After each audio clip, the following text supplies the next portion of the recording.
Good morning. Thanks for joining me for this thought for the week.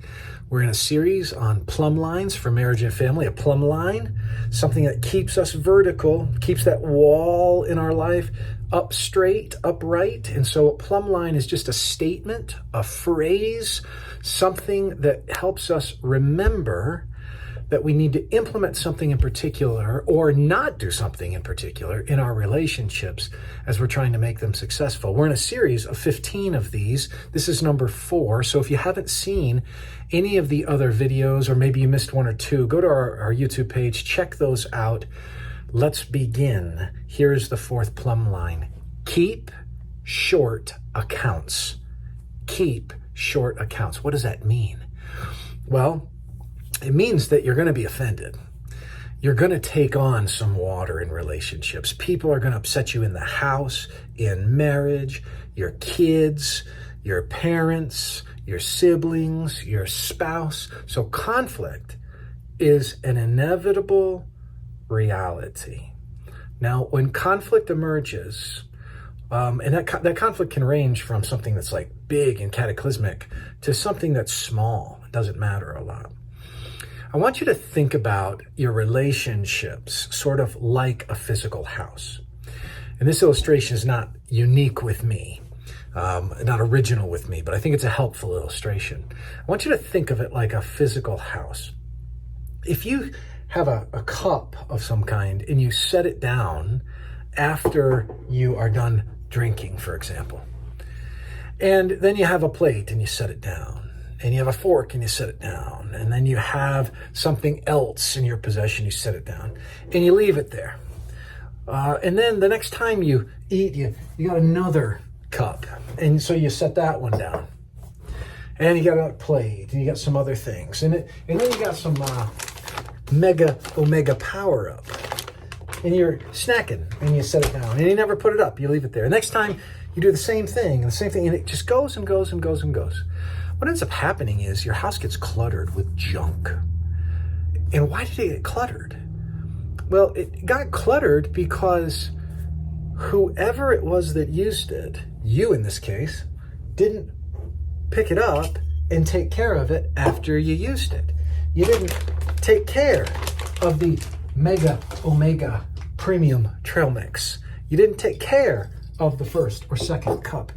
Now, when you start taking care of things, and you put them up, you wash them one at a time, you find that every once in a while you got to deep clean the house, but it's not cluttered. It's not a mess. Because when you set something down, you are responsible to pick it back up. So when you have an encounter where you offend somebody, pick up the offense.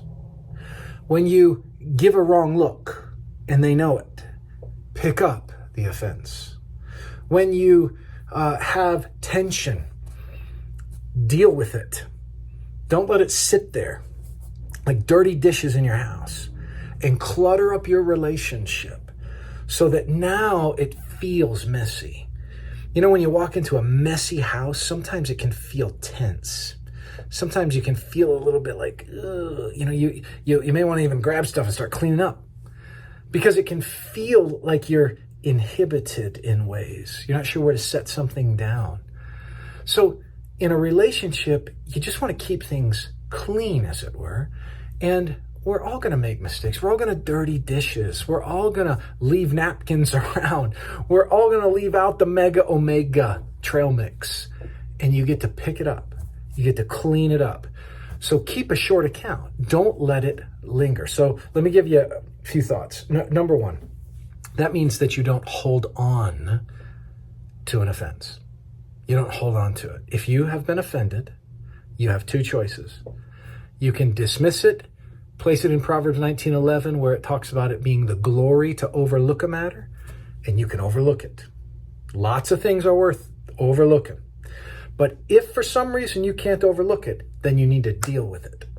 What you're not allowed to do is hold on to it, because when you hold on to it, offense is a kind of hurt that turns to anger, that comes out in a kind of bitterness after a while, and a resentment, and then sometimes cynicism, and all kinds of bad stuff in relationships come out because you let a hurt sit with you. So don't hold it. Secondly, don't hibernate it. What do I mean by that?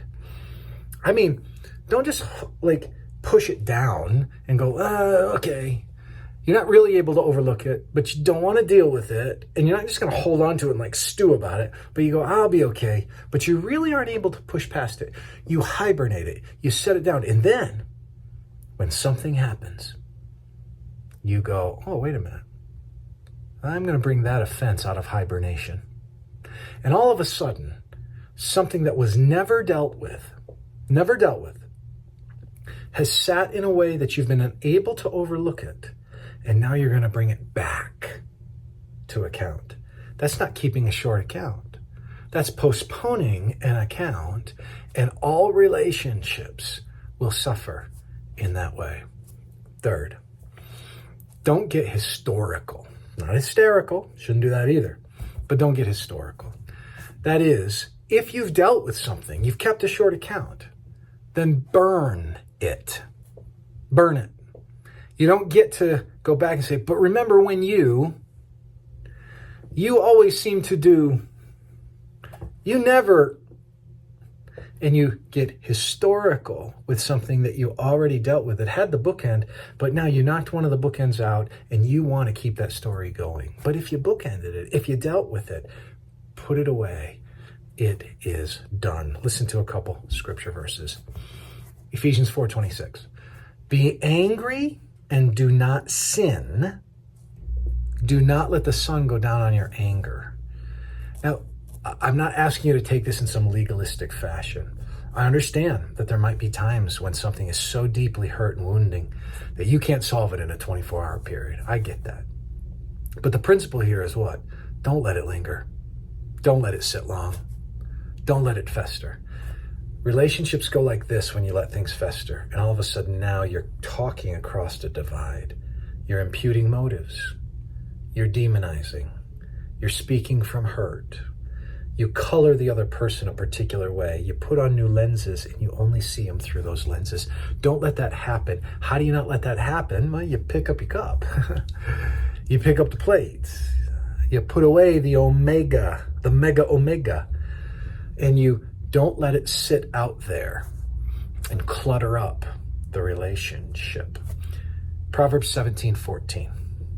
The beginning of strife is like letting out water, so quit before the quarrel breaks out. So you start, and this is just a good word, you're starting to have conflict. Keep it quick, keep it short. Don't let it keep dragging on. It's like letting out water. So you start letting out water, try to get it back in. Take a pail, dump over water, and try to put it back in the pail. Good luck. It's going to be hard. It's going to be difficult because you can't control the direction it goes, and it's too hard to bring it back and scoop it back up. And once that coral starts breaking out, you start saying stuff that is not well thought out, that's born from subterranean type tensions of the soul, and you just, and you want to put those words back, but you can't. And it's harder then to keep shorter accounts. So, fourth plumb line, keep short accounts. May the Lord bless you. Have a great week. Thanks for watching today's video. If you enjoyed it, click like, subscribe to our channel, or leave us a comment. We'd love to hear from you. Most importantly, if it ministered to you or you know someone it could minister to, share it with them and spread the word about these thoughts for the week. Thanks for joining us.